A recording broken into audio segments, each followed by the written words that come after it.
오늘을 사랑하는 묵상 시간입니다. 오늘 본문 말씀 요한복음 19장 23절과 24절입니다. 군병들이 예수를 십자가에 못 박고 그의 옷을 취하여 네 기체에 나누어 각각 한 개씩 얻고 속옷도 취하니 이 속옷은 호지 아니하고 위에서부터 통으로 짠 것이라. 군병들이 서로 말하되 이것을 찢지 말고 누가 얻나 제비 뽑자 하니 이는 성경에 저희가 내 옷을 나누고 내 옷을 제비 뽑나이다 한 것을 응하게 하려 함이더라. 군병들은 이런 일을 하고. 여러분, 우리가 자칫 잘못 생각하면 예수님이 너무 훌륭한 분이시니까 우리 스스로 예수님의 죽음을 그런 식으로 성스럽게 한다라고 생각할 수 있습니다. 그러나 예수님의 죽음은요, 철저하게 구약 성경의 말씀을 성취시킨 죽음이셨습니다. 이것이 무엇을 말해줍니까? 예수님의 죽음은 우연한 사건이 아니고 성경의 약속이고 하나님의 뜻이라는 것입니다. 그러면 성경의 약속이 무엇이고 하나님의 뜻이 무엇입니까? 성경의 약속은 우리가 죄에서 구원받는 것입니다. 그리고 우리를 향한 하나님의 뜻은 우리가 모두 변하여 하나님의 아들이 되는 것이죠. 우리가 성령을 받고 능력을 받아서 이 세상에서 당당하게 아름답게 하나님의 아들로 살아가는 것입니다. 예수님께서 십자가에 못 박히셨을 때 예수님을 십자가에 못 박은 군병들이 있었습니다. 대개 사람을 처형하는 군인들은 무자비하고 인정이 없습니다.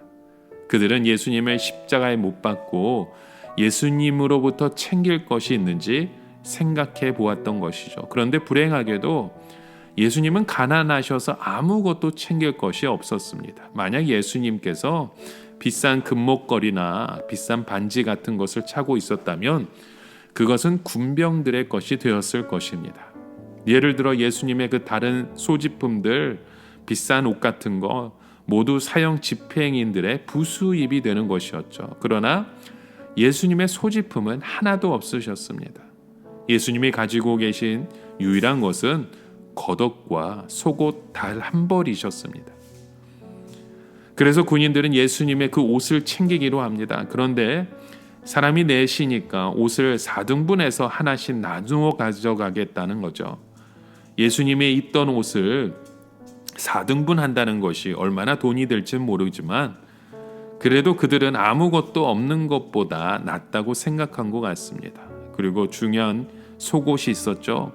속옷은 통으로 짠 것이기 때문에 칼로 나눌 수가 없었습니다. 그래서 제비 뽑아서 걸린 사람이 그 속옷도 가져가는 겁니다. 그런데 놀랍게도 이것은요, 구약 성경이 이루어지는 과정이었습니다. 시편 22편 18절에 보면 내 겉옷을 나누어 속옷은 제비 뽑나이다. 이 말씀이 있었죠. 사람들은 이 시편의 말씀이 무슨 뜻인지 몰랐습니다. 누가 감히 다윗을 이렇게 철저하게 껍질을 벗기듯이 망하게 하는가 생각했던 것이죠. 그러나 이것은 인간들이 하나님의 아들 예수님을 십자가에 처형하기 위하여 옷을 벗기는 것이었습니다. 예수님의 겉옷을 벗기고 속옷도 벗겨진 그들은 예수님을 완전히 알몸으로 만들었는데 그 알몸으로는 채찍으로 죽도록 맞아서 찢겨 터진 상처투성이셨습니다. 그 옷까지도 군병들이 가져갔던 것이죠.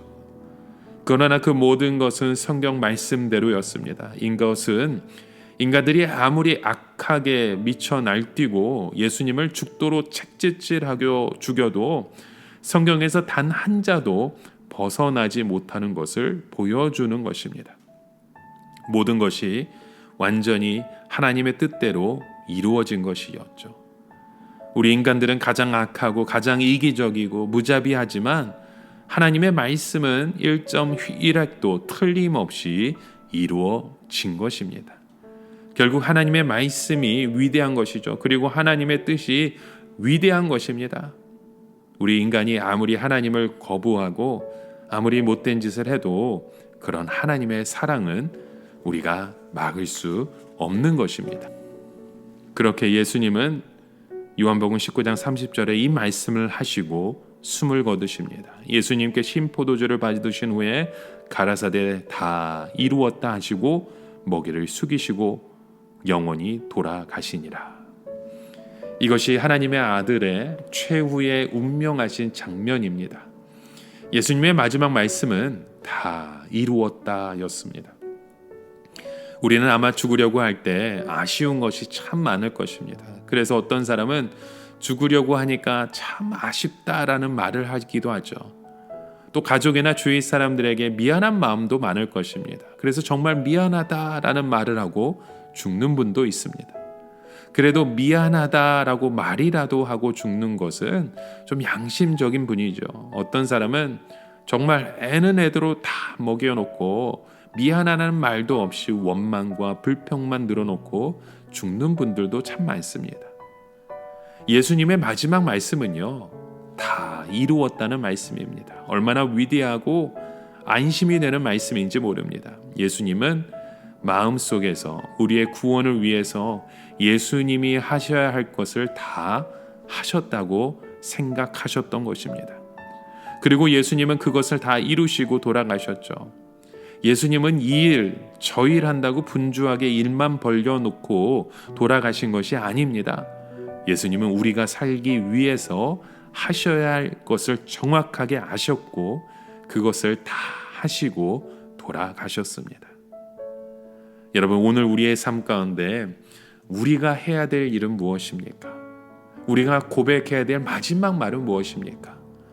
우리의 삶 가운데 진정 예수 그리스도의 삶의 자녀로 구원받은 믿음의 자녀라면 우리도 주님과 같은 그 고백 다 이루었다는 예수님의 그 마지막 고백을 우리의 삶 가운데 신앙을 통해 함께 세워가는 저와 여러분 되시길 주님의 이름으로 간절히 축원합니다. 함께 기도합니다. 하나님, 오늘 우리의 삶 가운데 그 예수 그리스도의 그 마지막 모습 다 이루었다는 그 말씀이 오늘 우리의 삶을 통해서도 계속해서 이루어질 수 있는 그런 고백이 세워지는 주의 자녀 되기 원합니다. 다 이루셨음을 우리의 믿음으로 함께 고백하는 주의 백성 되게 하여 주시옵소서. 예수님의 이름으로 기도드립니다. 아멘.